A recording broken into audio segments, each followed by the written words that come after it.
Low-carb fat loss diets are mostly based on cutting the amount of carbohydrates you eat and increasing the amount of proteins and fats.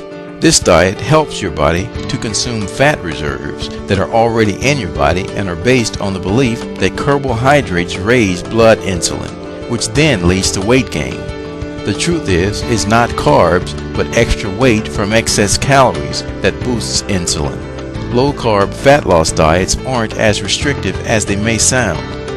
In addition to limited amounts of carbs, you can still eat fruit, dairy products, vegetables, and meat. Basically, everything else that is not a carb. Low-carb fat loss diets are lacking in fiber.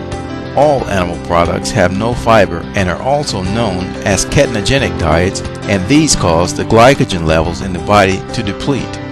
Glycogen is nothing but a storage form of glucose within the body. Low-carb diets are high-protein diets.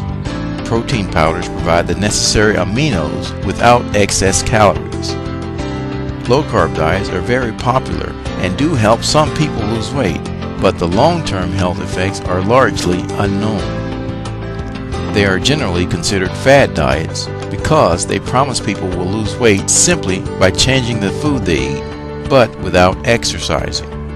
As their name indicates, these types of diets limit the intake of certain carbohydrates. Researchers believe that carbohydrate intake increases the insulin level, which leads to weight gain. Low carbohydrate diets or low-carb diets restrict carbohydrate consumption usually for weight control or for the treatment of obesity. Apart from obesity, low-carb diets are often considered as a treatment for some other conditions such as diabetes and epilepsy.